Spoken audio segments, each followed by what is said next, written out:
እንደዚህ ወደ ሮሜ ሰዎች በተላከው መልእክቱ ጳውሎስ እንደዚህ ለአምላካችሁ በዚህ መንገድ መዋሸት ትችላላችሁ ይላል። ሮሜ ምዕራፍ 3 ቁጥር 7 ላይ በእኔ ውሸት አለ እኔ ዋሽቼ ግን የእግዚአብሔር እውነት ለክብሩ ካላቀ እኔ ዋሽቼ የእግዚአብሔር እውነት ግን ለክብሩ ካላቀ ስለምን በእኔ ደግሞ እንደ ኃጢአተኛ ይፈረድብኛል ይላል። እኔ ዋሽቼ እግዚአብሔር ክብሩ ከፍ ካለ እኔ እንዴት ነው እንደ ኃጢአተኛ የምታየው አለ። በእኔ ውሸት እግዚአብሔር ከፍ ካለ አለ። ኮሜንታሪው እዚህ ጋር አስፈላጊ ከሆነ ቃል በቃል የተረጎሙበትን እኔ ዋሽቼ እግዚአብሔር ክብሩ ከፍ ካለ በእኔ ውሸት እግዚአብሔር የሚከብር ከሆነ እንደ ኃጢአተኛ ለምን ይፈረድብኛል ብሎ ሲናገር እናያለን። ኢየሱስም ተመሳሳይ ነገር ሲዋሽ እናያለን። የቤተ ክርስቲያን አባቶችም ልጅ ኦርቶዶክስ እንደመሆኑ ማለት ነው። ለምሳሌ ቅዱስ ዮሐንስ አፈወርቂ በመጽሐፉ ሲናገር እንግዲህ ወይ ደግሞ ፖስት ኒስን ፋዘርስ ፈርስት ሲሪየስ ላይ ቮሊዩም 9 ፔጅ 39 ላይ እንዲህ ብሎ ይናገራል። ጆን ክርስቶስም ቅዱስ ዮሐንስ አፈወርቅ ማለት ነው። ዛት ኢትስ ፖሲብል አለ የሚቻል የሚፈቀድ ነገር ነው። ይቻላል እኮ ይፈቀዳል አለ። ምን ማድረግ ዘን ቱ ሜክ ዩዝ ኦፍ ዲሲት ማጭበርበር ይቻላል። ፎር ኤ ጉድ ፐርፐስ ለጥሩ ዓላማ ብቻ ማጭበርበር ይቻላል። ዛት ኢስ ፖሲብል ዘን ቱ ሜክ ዩዝ ኦፍ ዲሲት ፎር ኤ ጉድ ፐርፐስ ለጥሩ ነገር ማውሸት ትችላላችሁ አለ። or rather that in such case በእንደዛ ባለ ሁኔታ ደግሞ it ought not be called deceit but a kind of good management towards it ነገር ግን የሚበረታታ የሚደነቅ ነገር ነው እንጂ ለጥሩ ነገር ዋሽታችሁ ያ ውሸታችሁ ክፉ ሊባል አይችልም። እንደውም ሊበረታታ ሊደነቅ ነው የሚገባው አለ ጆን ካሲያን የቤተ ክርስቲያን ዶክተር የሚባለው ኒስን ፖስት ኒስን ፋዘርስ ቮሊዩም 11 ቻፕተር 17 ገጽ 465ኛው ላይ ምን ብሎ ይናገራል?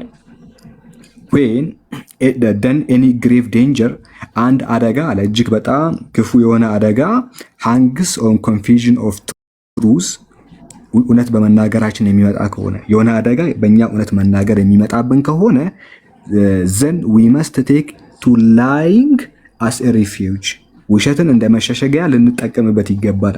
እውነት ተናግረን እውነት መናገራችን ለአደጋ የሚያጋልጠን ከሆነ ውሸት ተናግረን ያችን ነገር ማምለጥ እንችላለን ብሎ ጆን ካሲያን በዛው በቅዱስ ዮሐንስ አፈወርቅ ዘመን ተቀራራቢ ዘመን የነበረው የቤተ ክርስቲያን ዶክተር ተብሎ የሚጠራው በዚህ ደረጃ ይናገራል። ስለዚህ ተቂያን ያስተማሩት ያንተው የቤተ ክርስቲያን አባቶች ያንተው ጳውሎስና ኢየሱስ እንጂ ነቢያችን መሐመድ አይደሉም። ናግባና አናውራ አስፈላጊ ከሆነ ኢምራን መቀጠል ትችላለህ። ጀዛከላህ ያ ጀማ አሁን ያያችሁት ክርስቲያኖች ለአምላካቸው ብለው እንደሚዋሹ ነው። ስለዚህ ክርስቲያን ሲዋሽ ካያችሁ እንደደበራችሁ ቅዱስ ውሸት የሚባል ነገር እንዳለ ተገንዘቡ ለማለት ነው። እሺ ሳራ ሐሳብ አለሽ? እሺ አሁን ሐሳብ አለኝ። አይ በውስጥም በብዛት መተው እየተሳደቡ ነውና ይሄ ልጅ በጣም እየሰደበ የነበረው ችግር የለውም። እኔ ለሱ ጥያቄ የነበረኝ ማለት ኦርቶዶክስ ከሆናችሁ መልሱልኝ።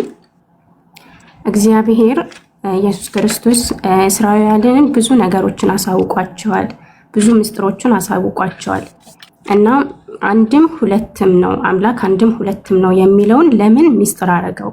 እኔ እምነቴ ላይ ጥያቄ ያመጣብኝም ይሄ ስለሆነ ይሄን ምስጢር ሊያደርግ ኢየሱስ ክርስቶስ ለምን ፈለገ? ብዙ ነገሮችን መርቷቸዋል እና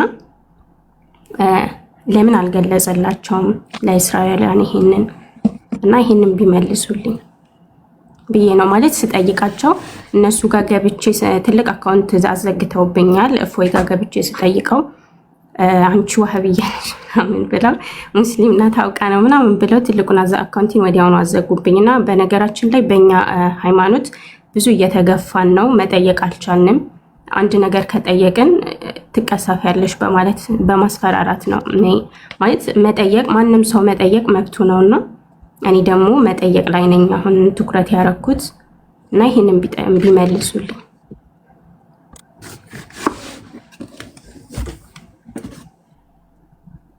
ኦኬ ወገኖቻችን እንግዲህ ያው ሰምታችኋል። ሳራ ጥያቄ ያላት አምላክ አንድም ሶስትም ያው አንዳንዶቻችሁ አንድም ሁለትም አንድም ሶስትም ይባላል። መንፈስ ቅዱስ ተረስተዋል። ግልጽ ነው። መንፈስ ቅዱስ ጨዋታው ውስጥ የለበትም። ይረሱታል መንፈስ ቅዱስን ብዙ ጊዜ። አሁን እህታችንም መንፈስ ቅዱስን መርሳቷ ይሄ ኖርማል ነገር ነው። አንዴ ስልክ የሚውት ላድርግ። መንፈስ ቅዱስ ብዙ ጊዜ ይረሳል በክርስቲያኖች ማለት ነው እና ከዛ አንፃር ልትረዱት ይገባል። ይሄንን ጥያቄ መልሱላት ለፋርጋትን ጋድን ጨምሮ ማለት ነው። እንዲህ የሚል ነገር መኖሩ መጽሐፋችሁ ላይ ያሳዩ። ለማንኛውም እሺ ወደ ቀጣይ ሰው መሄድ እንችላለን። ኢምራን ክርስቲያኖች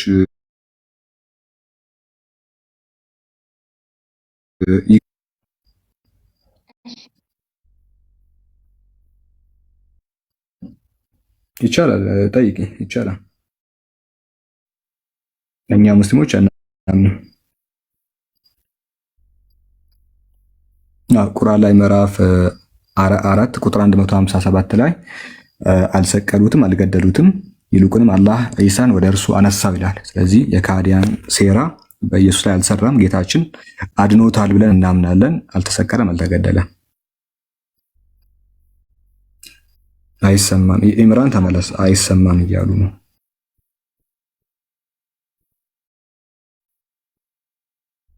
ነው ኢየሱስ ክርስቶስ ሙቶ ቀርቷለው። ኦኬ፣ ወደ ላይ አንስቶታል። በሱ ምትክ የተሰቀለ የለም ብላችሁ ነው የምታምኑት? ወይስ በሱ ምትክ ሌላ ሰው ነው የሞተው ነው የምትሉት? ወይስ ለሱ በምንም አልተሰቀለም? እሺ፣ መስቀል ላይ የተሰቀለልንስ ማን ነው? ኦኬ፣ እሺ። በቅድሚያ ይሰማል አንዳችሁ ኮሜንት ላይ ቆይ አንዴ የሰላዋቱ እንትን አድርጉት። አንዴ አቁሙትና እሺ። ሳራ የጠየቀችው ጥያቄ ልድገምላችሁ፣ ታች ያላችሁት ካልሰማችሁ። ኢምራን እንዲሄድበት አደርጋለሁ። ኢምራን ትጨምራለህ። መልሼላት ነበረ። እናንተ ሙስሊሞች በኢየሱስ ክርስቶስ ላይ ያላችሁ አቋም ምንድን ነው? እሱ ተሰቅሏል ብላችሁ ታምናላችሁ ወይ? እርሱ ካልተሰቀለ በእርሱ ቦታ የተሰቀለው አለ ወይ ብላችሁ ነው የምታምኑት ብላን የጠየቀችው። ኢምራን የምትላት ነገር አለ በዚህ ዙሪያ? ኢንሻአላህ አንድ ሁለት ሀሳብ ላስቀምጥ። መጀመሪያ ኢሳ አለይሂ ሰላም ምንድነው ካልን ሰው ነው። ታዲያ ከሰዎች የሆነ ደረጃ ላይ ከተባለ አው ደረጃ አለ። ደረጃው ምንድነው? ነብይ ነው፣ የተከበረ ነው፣ ባለሟል ነው፣ አምላክ የመረጠው ነው። ይሄ የተከበረ ያደርገዋል። ግን ስቲል ምንድነው? የአላህ ባሪያ፣ የአላህ ፍጡር ነው። በራሱ አንደበት ኢየሱስ ምን አለ? ቃለ ኢኒ አብዱላህ፣ እኔ የአላህ ባሪያ ነኝ አለ። ስለዚህ ኢሳ አለይሂ ሰላም የአላህ ባሪያ ነው። ይሄ እንስማማ። ወደ ስቅለቱ ስንመጣ ደግሞ ምን ተፈጠረ ካልሽኝ፣ አምላካችን አላሁ ሱብሓነሁ ወተዓላ አስቀድሞ ለኢሳ ቃል ገባለት። ምን አለለት? ወኢዝ ቃለ አላሁ ያ ዒሳ ብነ መርየም ኢኒ ሙተወፊከ ወራፊዑከ ኢለይ፣ አንተ ኢሳ ሆይ እኔ እኮ አንተን አስተኛሃለሁ ወደ እኔም እወስድሃለሁ ብሎ ቃል ገባለት። በዛ ሰዓት ማድረጉ አይሁዳውያን ወመከሩ፣ ሴራ አሴሩ። ማን ለመግደል? ኢሳን ለመግደል ሴራ አሴሩ። ከዛ ወመከረ አላህ፣ አላህ እቅዳቸውን መለሰባቸው።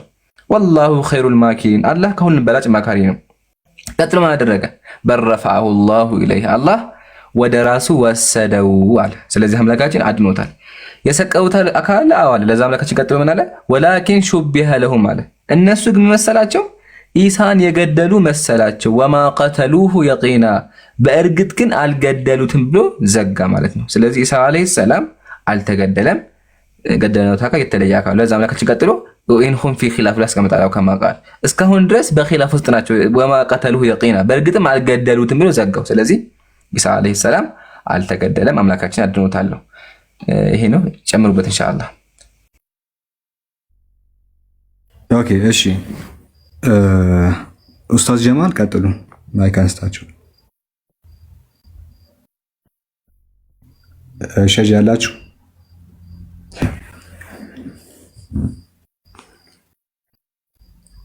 ለኔ እየተሰማኝ አይደለም። ለማንኛውም እሺ፣ ኢምራን ጀዛከላሁ ኸይር፣ ጥሩ ፖይንቶችን አንስተሃል። እንግዲህ ሳራ እኛ ኢየሱስ ተሰቅሏል ብለን አናምንም። ነገር ግን አይሁዶቹ በዛ ዘመን ኢየሱስ ነው ብሎ ያሰቡትን አካል ሰቅለዋል። ነገር ግን በሰቀሉት ማንነት ዙሪያ እርግጠኞች አልነበሩም። ከዛ በእርግጥም አልገደሉትም ብሎ ጌታ አምላካችን የቂን የሆነውን ነግሮናል። አይሰማም? የሁላችሁንም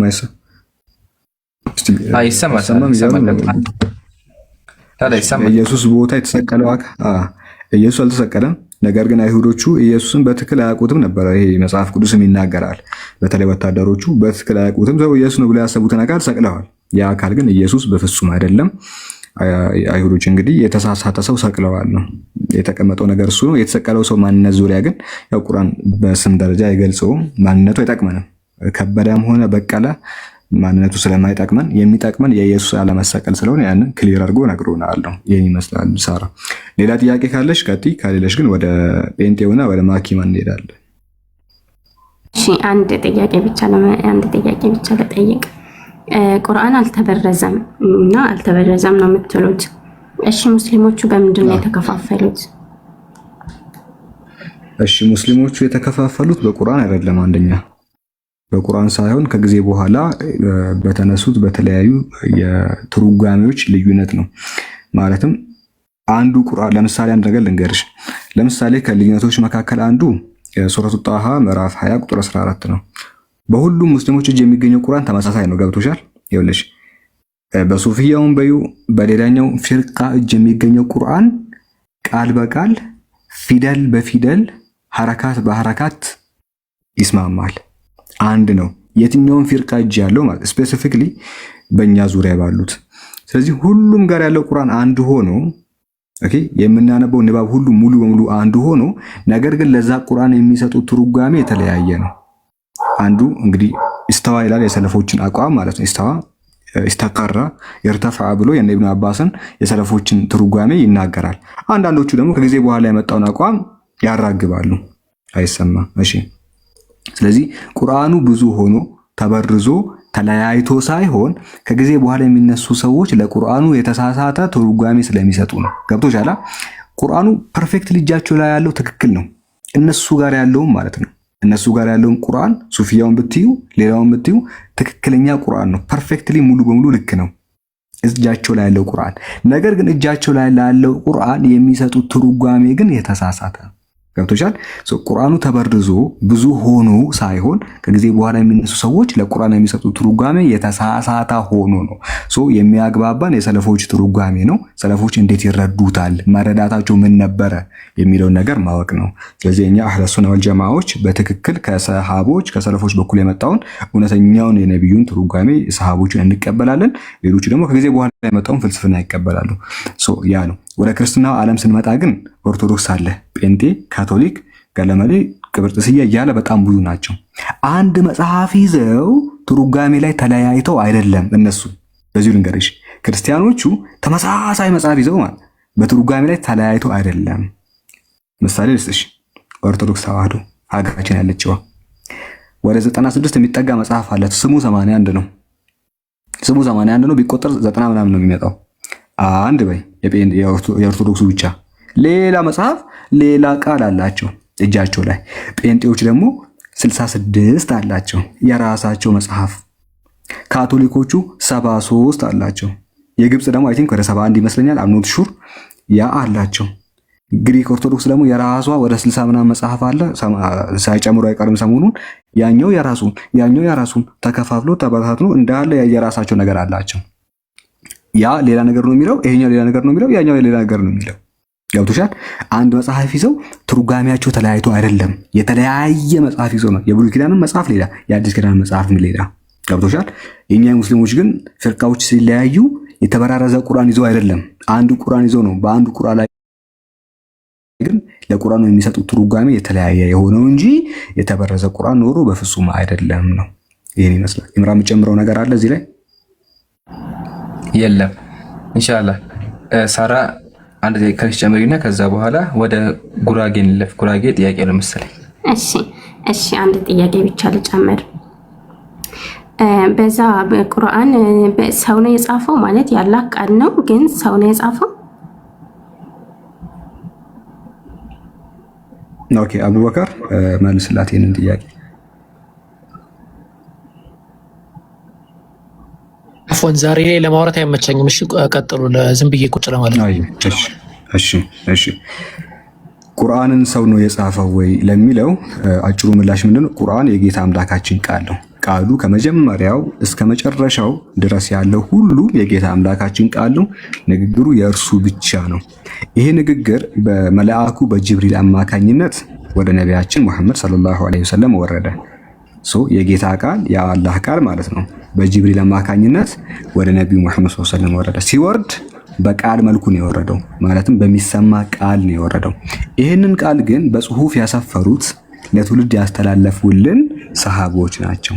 ያን የአምላክ መለኮታዊ የሆነውን ቃል ለትውልድ ሲያስተላልፉ ለትውልድ ያስተላለፉትና በእጃቸው የጻፉት ሰዎች ናቸው። ስለዚህ ባጭሩ ምንድነው የጻፉት ሰዎች ናቸው። ለጌታ አምላካችንን ቃል ከነቢዩ መሐመድ እንዲሁም ከጅብሪል በኩል የመጣውን እነሱ ናቸው። ለኛ ለትውልድ ያስተላለፉት ነው። በብራና ላይ በምናምን ላይ ጽፎ ያስተላለፉት እነሱ ናቸው። አጭሩ ምላሽ ነው የሚለው። ኦኬ በጣም አመሰግናለሁ። ሌላም ጊዜ መጥቼ ጠይቃለሁ። ጥያቄ እያነበብኩኝ ነው። በነገራችን ላይ ከታች ያለች ጀሚላ የምትባል ብዙ ቴሌግራም ግሩፓችሁን አስገብታኛለች። እየተከታተልኩኝ ነው። በጣም ነው አመሰግነው። እና ከላይ ከታች ደግሞ ስትስገባ አንቺ ሁሉ ቦታ አትግቢ ምናምን የምትሉኝ እኔ ጠያቂ ነኝ። በነገራችን ላይ እምነቴ ላይ ተጠራጥሬ ነው የመጣሁት። መጠየቅ ደግሞ አውቄ ጠይቄ ለመግባት ስለምፈልግ ነው። እባካችሁ ጫና አታርጉብኝ። የምጠይቀውን ነገር እንትን እንዳትሉኝ። አመሰግናለሁ። እሺ እሺ። ሰላም አለይኩም። ማኪማ ሙስሊም ነው? ወአለይኩም ሰላም ወራህመቱላህ። አዎ ሙስሊም ነኝ አልሐምዱሊላህ። እኔ የመጣሁት እፎይ ቤት ሄጄ ነበር ቅድም። እዛ ምንም ማኪማ ሌላ ቤት የተፈጠረውን ነገር አንዴ ቆይ አንድ መልእክት አስተላልፌ ልውረድ። ምን መሰለህ አንዴ ማኪ እዛ ቤት እንደዚህ ተፈጥሯል፣ እዛ ቤት እንደዚህ ሪፖርት እንድታረግ ሳይሆን ጥያቄ ካለ ጠይቅ። አሁን ያለው ወገናችን ለሮብ አንዴ ታዳምጣለህ። ለሮብ ኢምራን እየጠበቀው ነው። ይሄው ቤቱ የገባው ኢምራን ለሮብ ቀጠሮ ይዞ እየጠበቀው ነው። ዲቤት አለ። ደፍሮ የሚመጣ ከሆነ ከኢምራን ጋር ያወራል። ልብ ካለው እውነትም እንደሚለው ጀግና ከሆነ ይኸው ኢምራን ለስንትና ስንት ዓመታት እየጠበቀው ነው። ያን ቻሌንጁን አክሰፕት ያደርግና እንግዲህ ዲቤት የሚያደርግ ከሆነ ማለት ነው ያደርጋል። ከዛ ውጪ ሌላ ቤት የተፈጠረውን ሪፖርት እንድታቀርብልን እኛ አንፈልግም። ጥያቄ ካለ ጠይቅ ውረድ። እሺ እኔ ማስተላለፍ የፈለጉት ለሙስሊም እህት ወንድሞቼ የክርስትናም ይሁን የሙስሊም የምትጠይቁት ካለ እዚህ መጥታችሁ ወንድሞቻችን ጋር ጠይቁ። እዛ ሄዳችሁ አታሰድቡን ለማለት ፈልጌ ነው። እሱም የምጠይቀው እዛ የትኛው ነህ እያለ ለቆርጠህና አንድ ያፎን ሐቅ ነው። በዘግቶ ማውራት ሲምፕል ነው።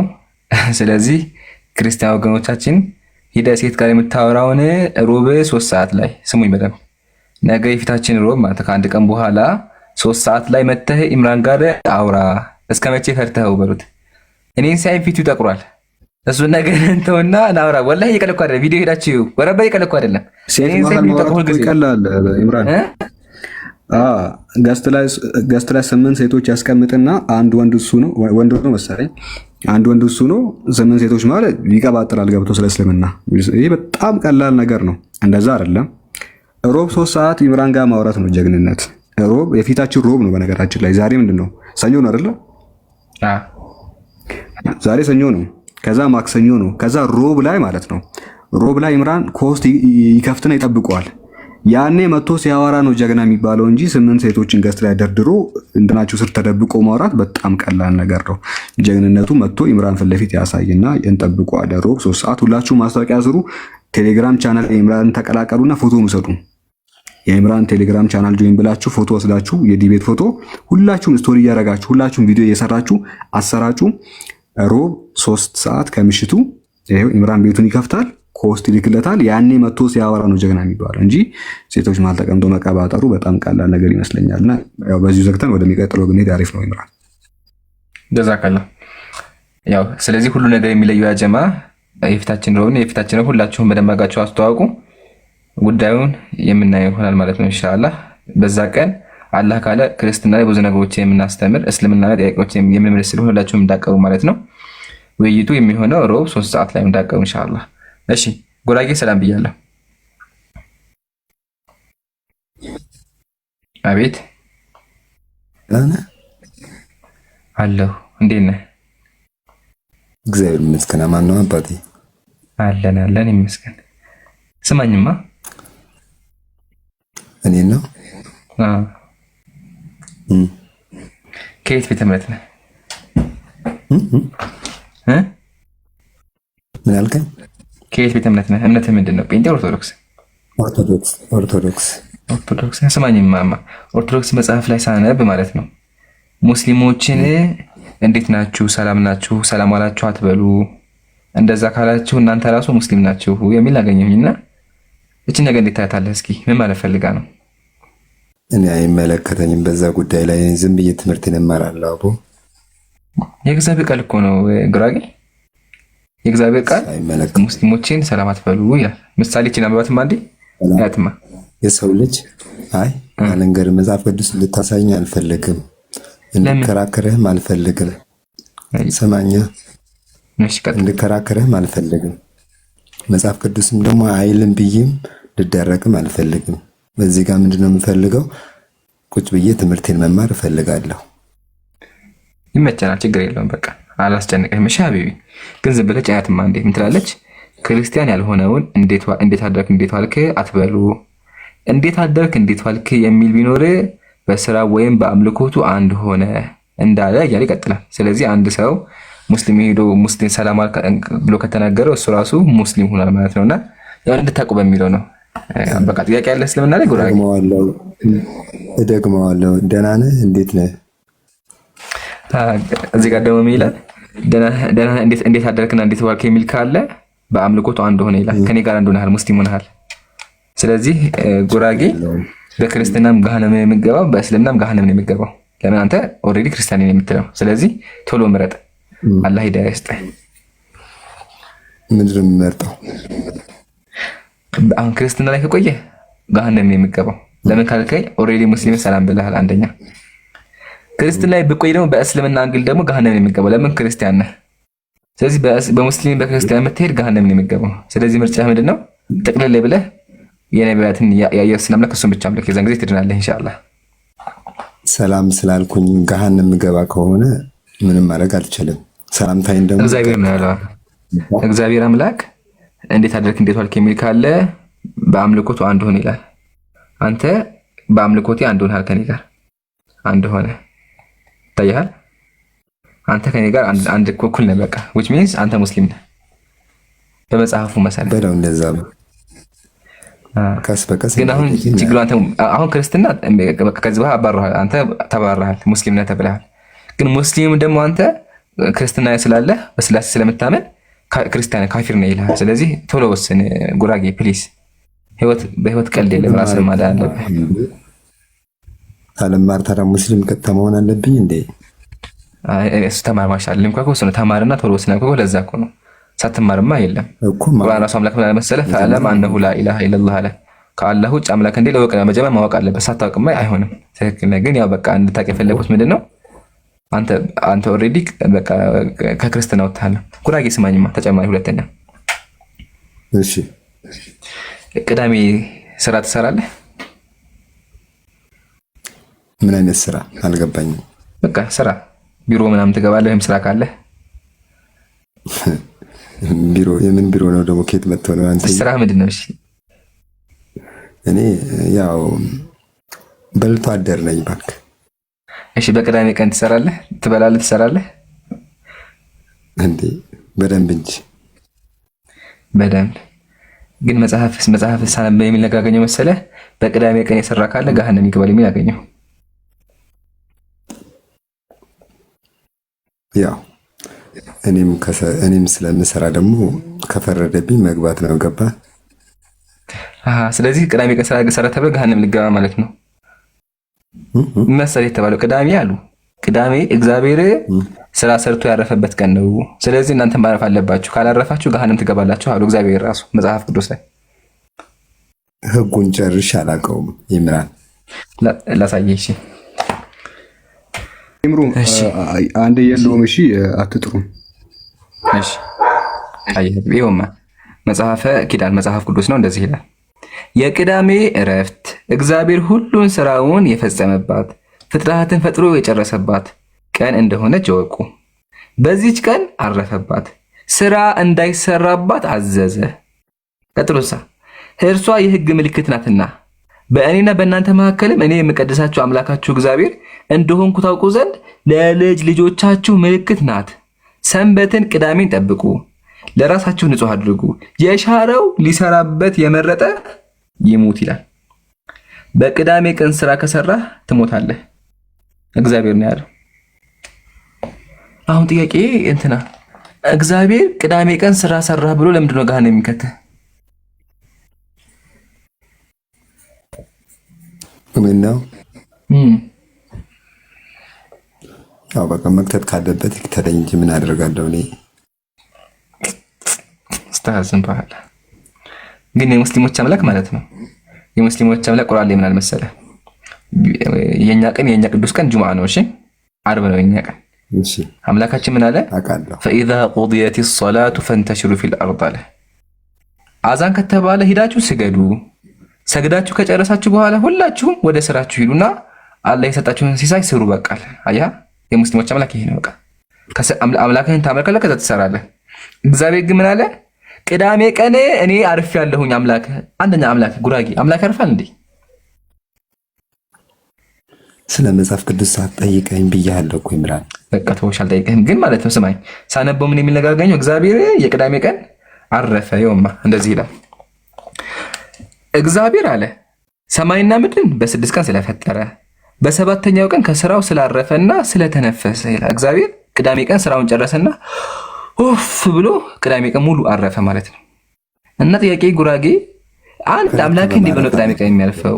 ሁለተኛ ደግሞ ማለት ነው ቅዳሜ ቀን ሰራህ ብሎ ለምንድን ነው ገሃነም የሚከተህ የሚለው ነገር እስኪ ምን ትለኛለህ? እንደው እንደ ሐሳብ ስራ ሰርቶ ከደከመ ማረፍ አለበት። ገባ? ግን ያለው እኮ ረፉ ቢል እኮ ችግር አልነበረውም እኮ። ግን ያለው ምንድነው? ከሰራችሁ ገሃነም ትገባላችሁ ነው ያለው። ተው እባክህ፣ እንደፈለገ ይበል እባክህ ተው። እግዚአብሔር እሺ የፈለገውን ይበል በቃ። ይገርማል። ግን ሶስተኛ ሰማኝ የመጨረሻ ማለት የመጨረሻ ከዚህ በኋላ አልጠይቅብህም። እሺ ቡና ትጠጣለህ እንዴ? ቡና ትጠጣለህ? ቡና አልጠጣም። ማሻአላ በቃ ተርፈሃል በቡና። ግን በክርስትና ቡና የሚጠጣ ካለ የት እንደሚገባ ታውቃለህ? እሺ ቤተሰብ ቡና የሚጠጣ ቤተሰብ አለ? አዎ አለ።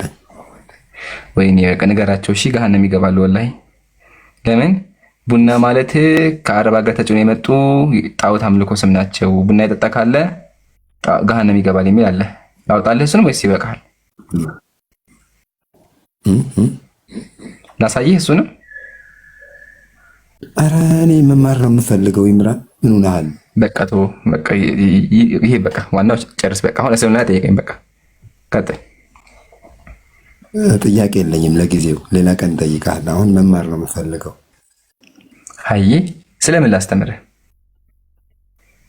ስለ እስልምና ነው። ኦኬ ኢንሻአላህ። በቃ ስለ እስልምና አጠር አድርጌ ሁለት ነገሮች ላስቀምጥልህ። እሺ የእስልምና ሜን ፖይንት በቃ ፒላሩ ምንድነው ካለን ሜን ፒላር ላኢላሃ ኢላላህ ሙሐመዱር ረሱሉላህ የሚል ቃል ነው። ትርጉሙ ምንድነው? ከአላህ በስተቀር ከአንዱ አላህ በስተቀር የሚመለክ አምላክ የለም። ነብዩ መሐመድም የአላህ ባሪያ እና መልእክተኛ ናቸው ማለት ነው። ስለዚህም ጉራጌ እኔ የምጠራህ ወደ ምንድነው ካልከኝ ሶስት አምላክ ከማምለክ ወጥተህ በክርስትና የሚመለኩት እነዚህ ናቸው። አብ ወልድ መንፈስ ቅዱስ ናቸው። አብ ወልድ መንፈስ ቅዱስ ሶስት አምላክ ያመለከ የለም በመጽሐፍ ቅዱስ። ዘዳግም ምዕራፍ 6 ቁጥር 4 ምንድን ያለው እግዚአብሔር? እስራኤል ሆይ ስማ አምላካችን ያህዌ አንድ ነው አለ። እግዚአብሔር ምን አለ? እኔ አንድ ነኝ አለ። ክርስቲያኖች ደግሞ ምን አለ? እግዚአብሔር ሶስት ነው አሉ። ስለዚህ የመጠራ ምንድነው ጉራጌ? ሶስቱን አምላክ ማምለክ ትተህ የነዚህን አምላክ ማለትም የኢየሱስን አምላክ አንዱን አምላክ ኢየሱስ መጽሐፍ ቅዱስ ላይ አምላኬ ስለው የነበረውን አምላክ እንድታመልክ ነው። ያ ትክክለኛ አምላክ ነው። ይሄ ነው ዋናው። ቀጥሎ ምን ታደርጋለህ? አንድ አምላክ አለ እንዳመን ካመንክ በኋላ ቀጥሎ አላህ ለአንተ መልእክተኛ እንደላከልህ ማመን። እሳቸው ምንድናቸው? ነብዩ ሰለላሁ ዐለይሂ ወሰለም። ነብዩ ሰለላሁ ዐለይሂ ወሰለም ሰው ናቸው፣ ነብይም ናቸው፣ የአላህ ባሪያ ናቸው። ስለዚህ አላህ በእሳቸው በኩል ቁርአን እንዳመጣ የተከበሩ ነብይ እንደሆነ ታምናለህ። የዛ ሰዓት ምን ታገኛለህ? የድህነት መንገድ ታገኛለህ። ፓውዝ ነኝ እኔ ነው አይደለም ኢምራን ትሰማለህ? እሺ የዛን ጊዜ የድህነት መንገድ ታገኛለህ። ነብዩ ሰለላሁ ዐለይሂ ወሰለም ሐዲስ ላይ ምን አሉ? መን ሸሂደ አላ ኢላሃ ኢላላህ ወአነ ሙሐመደን ረሱሉላህ ሳዲቀን ቢቀልቢህ ወነጠቀ ቢሊሳኒ ደኸለል ጀና ከማ ቃል። ነብዩ ምን አሉ? አንድ ሰው በልቡ አምኖ በምላሱ ላኢላሃ ኢላላህ ሙሐመዱ ረሱሉላህ ካለ ጀነት ገባ አሉ። ስለዚህ እስልምናችን ይሄ ነው። ጥሪያችንም ግልጽ ነው። እንደ ክርስትና ሶስትም አንድም ይተዋሃዱ በመለኮት ወይሰለሱ በአካላት ስላሴ ትደነቅ ትተማም አንድ እንደዚህ ይባል ነገር ምስጢር ይባል ነገር የለም። በቃ አንዱን አምላክ አምልክ ነው። ኢቭን መጽሐፍ ቅዱስ ራሱ ምንድነው ያለው? ተመልከትማ መጽሐፍ ቅዱስ እግዚአብሔር ምንድነው ያለው? እኔ አንድ አምላክ ነኝ አለ። ይኸውማ ከኔ በቀር ሌላ አምላክ የለም አለ። ይኸው እግዚአብሔር ምን አለ? እኔ አምላክ ነኝና ሌላ የለምና አለ እግዚአብሔር። እግዚአብሔር ማለት ትንቢተ ኢሳይያስ እኔ አምላክ ነኝ ሌላ የለም አለ። ሌላ አምላክ የለም አለ። ቀጥሎ ምን አለ እግዚአብሔር? እርሱን የሚመስለው ማን ነው አለ። ያው እሱ ግን ብቻውን ነው፣ እርሱን የሚመስለው ማን ነው? ብቻውን ነው አለ እግዚአብሔር። እነሱ ሰማይ ያደረጉ እግዚአብሔር እኮ ብቻውን አይደለም፣ ከጎኑ ሌሎች ሰዎች አሉ። እግዚአብሔር ብቻውን አይደለም። ማን አለ? ወልድ አለ፣ መንፈስ ቅዱስ አለ አሉ። ያው ብቻውን አይደለም። የሚመስለው ማን ነው አለ? እግዚአብሔርን የሚመስለው የለም አይደለ? እነሱ ግን የሚመስለው አለ። ይሄኛው እግዚአብሔር ይሄኛውን ይመስላል፣ ይሄኛው ደግሞ ይሄኛውን ይመስላል ብለው ያምናሉ። አንደኛ። ሁለተኛ ደግሞ እግዚአብሔር ምን አለ መጽሐፍ ቅዱስ ላይ? እኔ ብቻዬን እንደሆንኩኝ ከእኔ በቀር አምላክ እንደሌለ እዩ አለ። እኔ አድናለሁ፣ እኔ እገላለሁኝ፣ ሰማያትን ለብቻዬ ዘርግቻለሁኝ አለ። ምን አለ? ሰማያትን ለብቻዬ ዘርግቻለሁ አለ። ታዲያ ክርስቲያኖች ማለት ነው፣ ክርስቲያኖች መጥተው ምን አሉ? አይደለም ስላሴዎች ናቸው ዓለምን የፈጠሩት። ይሄን ቃል አዳምጡም አንዴ። የፈጠሩት አሉ። ተመልከቱ። ይሄ መጽሐፍ ሰይፈ ስላሴ ነው። ምን ይላል? ስሉስ ቅዱስ የአዳምና የሔዋን ፈጣሪዎቻቸው ይላል። ፈጣሪዎቻቸው እግዚአብሔር ምንድን ያለው? ብቻዬን ፈጥሬያለሁ አለ። ክርስቲያኖች ምን ያሉ? ፈጣሪዎቻቸው። ነዑዙ ቢላህ ሶስት ፈጣሪዎች አለ አሉ። ይሄ ደግሞ ምንድን ነው? ይሄ ጥመት ነው። መጽሐፍ ቅዱስ የሚናገረው መካድ ነውና የአምላኬን ጥሪ ደግሜ አቀርብልሃለሁ። አምላኬ ምን ያለ ቁርአን ተመከት ያ አህለል ኪታብ አለ። አንተ ነው እሺ፣ ጉራጌ አዳምጥ። አምላክ ምን አለ? እናንተ የመጽሐፉ ሰዎች ሆይ በሃይማኖታችሁ ላይ ወሰን አትለፉ፣ በአላህ ላይ እውነትን እንጂ አትናገሩ። አምላክ ላይ አትዋሹ። ምሳሌ ቅድም አምላክ አረፈ ያልኩት ነገር አትዋሹ። አምላክ ላይ አምላክ አያርፍም። ቀጥሎሳ የመርየም ልጅ አልመሲሳ የአላህ መልእክተኛ ወደ መርየም የጣላት የሁን ቃል ከእርሱ የሆነ መንፈስ ብቻ ነው። በአላህና በመልእክተኞች እመኑ። አማልክት ሶስት ናቸው አትበሉ። እርሱ አላህ አንድ አምላክ ብቻ ነው። ሶስት አምላክ አለ አትበሉ። ኢንተሁ ኸይረን ለኩም ተከልከሉ አለ። ስለዚህ ጉራጌ ጊዜው ሳረፍድብህ ከሶስት አምላክ አምልኮ ወጥተህ አንዱን አምላክ አምልክ ብዬ ጥሪ ያቀርብልሃለሁ። ያልገባህ ነገር ካለ ጠይቀኝ። አይ ምንም የለኝም። ጥያቄ ሌላ ቀን ጠይቃለሁ።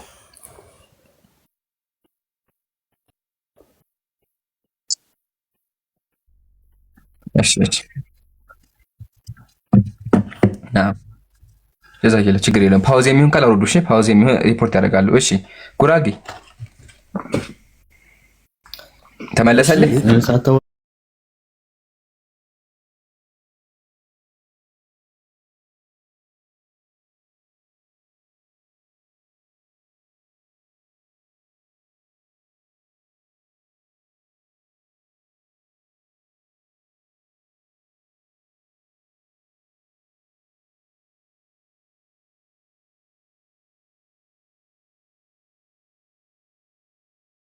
እንዴት ሶስት ፈጣሪ ሊኖር ይችላል? እንደው ስታስበው ሶስት አምላክ እንዴት አእምሮ የሚቀበል ሶስት አምላክ ማምለክ? ፈጣሪ አንድ ነው መቼም። ታዲያ በክርስትና እኮ ሶስት ናቸው እኮ። በቃ ይምራን ስለሱ አትጠይቀኝ። አይደለማ ጉራጌ፣ ያው እያያቸው ነው፣ ስዕላቸውም አለ። ቀጥሎሳ ስላሴ ይተዋሃዱ በመለኮት ወይሰለሱ በአካላት በአካል ሶስት ናቸው ይላል። እንዴ ብሎ ሶስት አካል ሊኖር ይችላል? ጉራጌ እሺ ዚህን ያመልካሉ። አምላክ መጽሐፈ ሳሙኤል ምዕራፍ 15 ላይ ሰዎችን ህፃናትን አስገድለዋል። መዝሙረ ዳዊት ላይ ደግሞ ህፃናትን ድንጋይ ላይ ፈጥፍጠዋል። ስለዚህ እኔ ልቀበል አልችልም። እኔ በቃ በደንብ አድርገህ እውነትን ፈልግ፣ አላህ እውነት ይስጥሽ፣ ዱዓ እናደርግልሃለን እኮ። አዎ ልማርበት አልኩኝ። በቃ እሱ ነው። ከዚህ በኋላ ይሄ ቤትህ ነው። በፈለክበት ሰዓት እየመጣ ጠይቅ፣ ዱዓ እናደርግልሃለን። አይ ቲንክ ብዙ ነገሮች ስለ ክርስትናም ስለ እስልምና አይተሃል ብዬ አስባለሁ። ዋናው ግን አሁን በደንብ አድርገህ አስብበት። እሺ አስበህ ወስን። ውሳኔህን ደግሞ መታሳውቀን። እሺ መልካም ምሽት ይሆንልህ። እሺ ኡስታዝ ጀማል ካላችሁ አንድ ሰው ብቻ አስገቡ፣ አንድ ክርስቲያን ብቻ አስገቡልኝ። አሊፍ ሰላም ብያለሁ። ዱዓ አድርጉለት ያ ጀማ፣ ሁላችሁም ኮሚቴ ዱዓ አድርጉለት። አላህ ሂዳያ ይስጠው። እሺ አሊፍ ይሰማሃል? ልትወርድ ነው? እሺ ልቀጥል? እሺ ሰላም ብያለሁ ወገናችን። እሺ ወንድሜ እንዴት ነህ? አለሁ አልሐምዱሊላህ። ከየት ቤተ እምነት ነህ? ኦርቶዶክስ ነኝ። ኧረ ወይኔ አንተ ስማኝማ፣ አሁን ሰላም ነህ ያልከኝ አይደለ? ብቻ ነበር እችላለሁ መጠየቅ። አይ ችግር የለውም ጠይቃለህ። ግን ስማኝማ፣ አሁን ሰላም ነህ ያልከኝ አይደለ? ጆሮዬ ነው ወይስ ሰላም ብለኸኛል? መጠየቅ የምትችል ብቻ ከሆነ ልጠይቅ። ችግር ትጠይቃለህ። ግን ደንግጬ እኮ ነው ለመሰለኝ ደንግጥ አሊፍ ስገባ ሰላም አልከኝ። እኔ ደግሞ የክርስትና መጽሐፍ ሳነብ አንድ ሰው ሰላም መመለስ እኔ ስለ ቁርአን ልጠይቅ ነው የገባሁት። አባቴ ልታስጠይቅ ትችላለህ። ስለ ቁርአን ጥያቄ ትጠይቃለህ። ግን አንዴ ብቻ ላውራ ፈቀድልኝ። እሺ ፈቀድልኝ፣ ትቀጥላለህ። አሁን አንተ ሰላም አልከኝ። ጥያቄ መጠየቅ ትችላለህ ወይ? ቆይ አዳምጣ። አንድ አይነት ጥያቄ ብሎንም ሰው መጠየቅ የለብህም እኮ። አይ አይደለም፣ ቢሆንም መነሳት አለበት። አሁን አንተ ሰላም ብለኸኛል። በክርስትና መጽሐፍ መሰረት ደግሞ ክርስቲያን ያልሆነ እንዴት አደረክ እንዴት ዋልክ የሚል ካለ ስለ ቁርአን መመለስ ማስተማር ትችላለህ። እሺ ትጠይቃለህ። አንዴ ላንብበው። ይሄን ላንብበው አንዴ።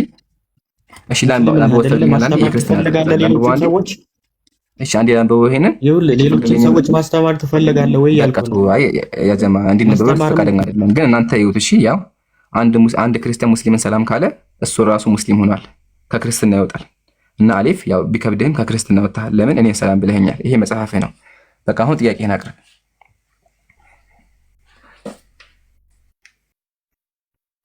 ታብታብ ማድረግ አትርሱ።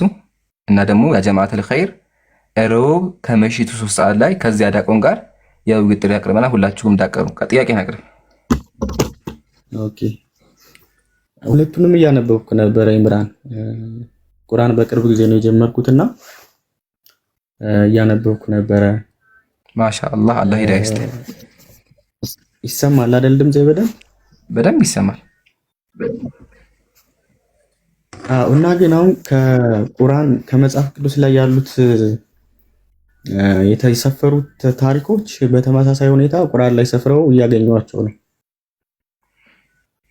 እና በጣም ግራ ስለተጋባው ነው መጠየቅ የፈለኩት። እንዴት ነው? አንደኛ ነቢያት ራሱ እዛ ላይ ያሉት ነቢያት በተወሰነ መልኩ እዚህም ላይ ሰፍረዋል። ኢየሱስም ነብዩ ኢሳ ተብሎ ሰፍሯል። ያው ማርያምም መርየም ተብላ፣ ነብዩ ዮናስም ዮኑስ ተብሎ በቃ በተለያየ ስም የሆነች ስም ታቀየው ሰፍረዋልና እንዴት እንደዛ ሊሆን ቻለ? በመጽሐፍ ቅዱስ ላይ የተነገሩ ለምሳሌ ከኔ በቀር ሌላ አምላክ አታምልክ ተብሎ የተጻፈው እዚህም ጋር እንደዛ አይነት ነገር አለ። ቢጤ የለውም አላህ ምናምን የሚል በቃ አለ አይደል? ተመሳሳይ ቃላታቸው ትንሽ ተለያይቶ ግን የሚሰጡት ትርጉም ተመሳሳይ ነው። ታምራትም እንደዚሁ ኢየሱስ ክርስቶስ በእኛ ብዙ ታምራትን ሰርቷል ብለን እናምናለን እና እዚህም ጋር እንደዛ አይነት ነገሮች አሉ እና እንዴት እንደዛ ሊሆን ቻለ? እንደገና ደግሞ ለነብዩ መሐመድ አሳጥረውላ ልመልስልህ እንዳይረዝም ማለት ነው። አጠራገት ጥያቄ እንትኑን አበዛሁት እንጂ ጥያቄው አንድ አይነት ነው። በነገራችን ላይ ለመዘዘር ብዬ ነው እንጂ አንድ አይነት ነው የጠየቁት። ጥያቄ ብዙ አይደለም። ሁለተኛውን ልጠይቅ። ለነብዩ መሐመድ ቁርአን ሲወርድ አሊፍ ይሄን ልመልስና ትጠይቃለሽ። በተራ ሰው እንዳይወዛገብ ይሄን ልመልስና ትጠይቃለህ። አሁን የታገር ደግሞ አዳምጠኝ እሺ። ተባረክ። አንደኛ ቁርአንና መጽሐፍ ቅዱስ ይመሳሰላሉ። ስለዚህ ቁርአን ኮርጆ ነው እንደሚል ነገር ነው ሐሳቡ ሲሰበሰብ ማለት ነው። መጀመሪያ ማወቅ ያለብህ ነገር አብርሃም፣ ነብዩ ሙሴ እኛም ጋር እናንተም ጋር አሉ ማለት አንድ አይነት ናቸው ማለት አይደለም። በጣም ይለያያሉ። መጽሐፍ ቅዱስ እነሱ ላይ ስለዋሸ እሱን በኋላ አሳይካለሁ ኢንሻአላህ።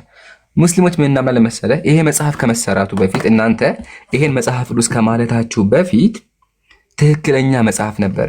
የሙሳ አለይሂ ሰላም መጽሐፍ ነበር። ያ መጽሐፍ ደግሞ ብርሃን ነው። ተመልከት አምላካችን ቁርአን ላይ ምን አለ? ኢና አንዘልነት ተውራት አለ። እኛ ተውራትን በውስጧ መመሪያና ብርሃን ያለባት ስትሆን አወረድና። ስለዚህ አምላካችን ብርሃን የሆነ መጽሐፍ አውርዶ ነበረ። ይሄ ብርሃን የሆነ መጽሐፍ ምን ሆነ? ሊቃውንቶች በርዘውት አቃጥለውት፣ ይሄውማ እንደዚህ አድርገውት ማለት ነው። በዚህ መንገድ አቃጥለውት አሁን እናንተ ጋር ደረሰ። እናንተ ደግሞ የአምላክ አባችሁ ወሰዳችሁት ማለት ነው። በዚህ መንገድ እናንተ ጋር አለ። አሁን ይሄው በዚህ መንገድ እናንተ ጋር አለ። ይሄ ነው አያ፣ በዚህ መንገድ እናንተ ጋር አለ። ስለዚህ እናንተ መናጋችሁ ከትክክለኛው መጽሐፍ ይሄን መጽሐፍ አወጣችሁ። ለዛ ነው አልፎ አልፎ ምን የሚል ታገኛለህ? ምሳሌ ስለ አብርሃም አለ፣ ስለ ሙሴ አለ። ግን አለ ማለት ደግሞ አንድ አይነት ናቸው ማለት አይደለም። ላሳይክ ምሳሌ ቁርአን ላይ አምላካችን ምን አለ? እሺ ወጀዐልናሁም አኢማ ነቢያቶቼ በትእዛዛችን ወደ በጎ ስራ የሚመሩ መሪዎች አደረጋቸው። ነቢያት በእስልምና ወደ ጥሩ ነገር የሚመሩ ናቸው። ወደ እነርሱም መልካም ስራዎችን መስራት፣ ሰላትን መስገድ፣ ዘካን መስጠት አስወደድን፣ ለእኛም ተገዢዎች ነበሩ አለ። የሙስሊሞች ነቢያት እና አብርሃም እነ ዳዊት ምንድን ናቸው? ጥሩ ሰዎች ነበሩ፣ ጥሩ ነገር ያዛሉ። ግን ወደ መጽሐፍ ቅዱሶቹ ስንመጣ ማለት ነው ገና ከመጀመሪያው ስንጀምር ልጆቻቸው ጋር የሚተኙ ሰክረው ራቁታቸውን የሚሆኑ ተመልከት። እንደዚህ ኦሪት ዘፍጥረት ላይ ኖህ ገበሬ መሆን ጀመረ፣ ወይን ተከለ፣ ከወይን ጠጅ ጠጣና ሰከረ፣ በድንኳኑም ውስጥ ራቁቱን ሆነ ይልሃል። ነብዩ ኖህ ምን አደረገ? ሰክሮ ራቁቱን ሆነ ይልሃል መጽሐፍ ቅዱስ። አያ ይሰክር ነበረ። በእስልምና አምላካችን ይላል እነሱ ጥሩ ሰዎች ናቸው፣ ወጀዐልናሁም አኢማ መሪዎች ናቸው አለ። ምሳሌ ዳዊት አንድ ሚስት ለማግባት ብሎ 200 የወንድ ብልት ቆረጠ። ተመልከት። ዳዊትም መጽሐፍ ቅዱስ ነው። እሺ ዳዊትም ባለሙ አብረውት የነበሩ ሰዎች ሄደው 200 ፍልስጤማውያንን ገደሉ። ለንጉሱ አማች ይወት ዘንድ ሸለፈታቸውን ብልታቸውን ማለት ቆርጦ በቁጥራቸው ልክ ለንጉሱ አቀረበ። ከዚያም ልጁን ሚልኮን ዳረለት ይላል። ያንተ ነብይ ዳዊት ምን አደረገ? ብልት ቆርጦ ሚስት አገባ ይላል። ምሳሌ ደግሞ ምን አደረገ? ሰዎችን ይገል ነበረ። ያውማ በውስጧም የነበሩትን ህዝብ አውጥቶ በመጋዝ ተረተራቸው፣ በመጥረቢያ ቆረጣቸው። ሰዎችን በመጋዝ ተረተር ነበር። አያ የመጽሐፍ ቅዱስ ነቢያት ሰዎችን በመጋዝ ትርትር ያደርጋሉ። ሰዎችን ቆዳቸውን ይገፋሉ። አውዙ ቢላህ። የኛ ነቢያትሳ እንደዛ ነገር ጭራሹ ነው ያደርጉም። ለዛ ነው መጽሐፍ ቅዱስ ትክክለኛውን ታሪክ ቀይሮ በርዞ አመጣ የምንለው። ስለዚህ ፖይንቱ ምንድነው? መጀመሪያ ትክክለኛ መጽሐፍ ነበር። ከዛ ከትክክለኛ መጽሐፍ ቄሶቹና አይሁዳውያን መጽሐፉን በርዘው ነቢያትን ተሳደቡ፣ አምላክን ተሳደቡ። ምሳሌ ኢየሱስ በእስልምና ምን አለ? ኢኒ አብዱላህ እኔ የአላህ ባሪያ ነኝ፣ መጽሐፍን ሰጥቶኛል፣ ነብይም አድርጎኛል አለ። በእስልምና ኢሳ ባለሟል ነው። ወጂሃን ፊ ዱንያ በዱንያም በአኺራ የተከበረ ነብይ ነው በእስልምና። ግን በክርስትና ስንመጣ ይገርምሃል፣ ኢየሱስ አስካሪ መጠጥ ይጠጣ ነበር በክርስትና አስተምሮ። ተመልከት ምሳሌ የሉቃስ ወንጌል እንደዚህ የሉቃስ ወንጌል ምዕራፍ 7 ላይ መጥምቁ ዮሐንስ እንጀራ ሳይበላ የወይን ጠጅ ሳይጠጣ መጥቷል። የሰው ልጅ ግን እየበላና እየጠጣ መጥቷል። እነሆ በላተኛና የወይን ጠጅ ጠጪ አላችሁት ይላል። ኢየሱስ ምን ያደርግ ነበረ? የወይን ጠጅ ይጠጣ ነበረ ኢየሱስ። ተመልከት የወይን ጠጅ እንደሆነ ተመልከተው። ቀጥሎ የሚላ እዛ ጋር ያው that eating bread አለ፣ ዳቦ እየበላ and drinking wine አስካሪ መጠጥ እየጠጣ አለ። ስለዚህ በእናንተ እንኳን ኢየሱስ አስካሪ መጠጥ ይጠጣ፣ በእስልምና ግን እንደዚህ ይባል ነገር ጭራሽ ነው የለም። ኢቭን ኢየሱስ የመጀመሪያ ተአምሩ ምንድን ነበረ? አስካሪ መጠጥ መስራት ነበረ። ግን በእስልምና እንደዚህ ይባል ነገር ጭራሽ ነው የለም። ስለዚህ ምን እንላለን ሙስሊሞች? መጀመሪያ ትክክለኛ መጽሐፍ ነበር፣ ያንን ትክክለኛ መጽሐፍ በርዛችሁ ነቢያትን ተሳድባችኋል ብለን እናገራለን። አሁን ግልጽ ይሆናል ይመስለኛል። አንድ ድል አለ ካልገባ። እሺ ሌላ ሁለተኛ ጥያቄ ልጠይቅ። የጀመርኩትን ጠይቅ ይቻላል። ነብዩ መሐመድ እንግዲህ የመጀመሪያው ሙስሊም ናቸው ተብሎ ይታመናል። እሳቸውም ተናግረዋል። አይደሉም።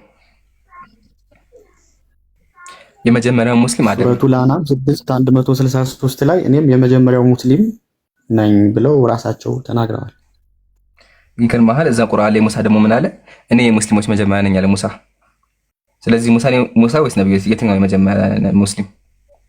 እንግዲህ በእስልምና ነብዩ መሐመድ ናቸው ቁርአንን እንደተቀበሉ። እንደዛ ከሆነ ምሳሌ ይሄን ይውማ ሱረቱል አዕራፍ እንደዚህ ይላል። ሱረቱል አዕራፍ ቁርአን ላይ ሙሳ እንደዚህ አለ፣ ወደ አንተ ተመለስኩኝ እኔም በወቅቱ የምእመናን መጀመሪያ ነኝ አለ። በወቅቱ የሚለው ማብራሪያ ነው። ምን አለ? እኔ የምእመናን መጀመሪያ የሙስሊሞች መጀመሪያ ነኝ አለ። ስለዚህ ሙሳ ወይስ ነብዩ የትኛው የመጀመሪያ ነብይ ሙስሊም? በወቅቱ ይላል እሱ ጋር የለም። አረበኛው ላይ ይሄ ማብራሪያ ነው። እሺ እንዲገባህ ነው በቅንፍ ያስገቡት። የለም አረበኛ ወአና አወሉ ሙስሊሚን የሚለው ሙእሚኒ። እሺ ማለት እኔ አሁን የተመሳሰለብኝ ነገር አለ ማለት ቁርአንና መጽሐፍ ቅዱስ አንድ ነው ለማለት ፈልጌ አይደለም። አንተ ያልተረዳኸው ነገር በተወሰነ መልኩ እችል መልስና ተቀጥላለህ። እችል መልስልህ። እሺ አንዴ አንተ ያመጣኸው አንቀጽ ይሄን ነው። እሺ አክቹዋሊ እንዲገባህ ብዬ ነው ያመጣኸው አንቀጽ ይሄን ነው። ምን ይላል?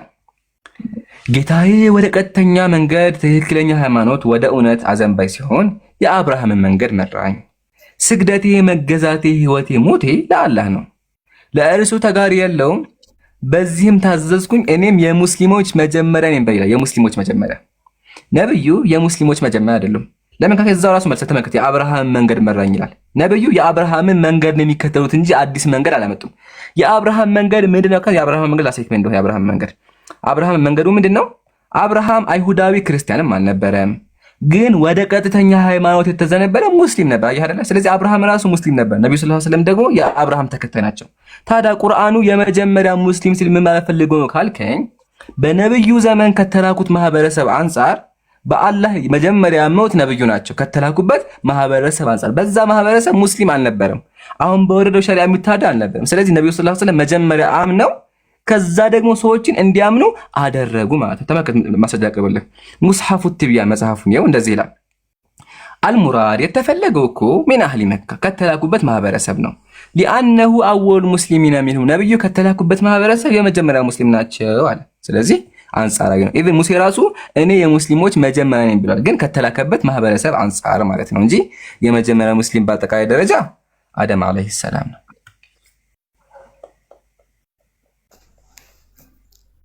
እሺ ማን ነው ታዲያ የመጀመሪያ ሙስሊም?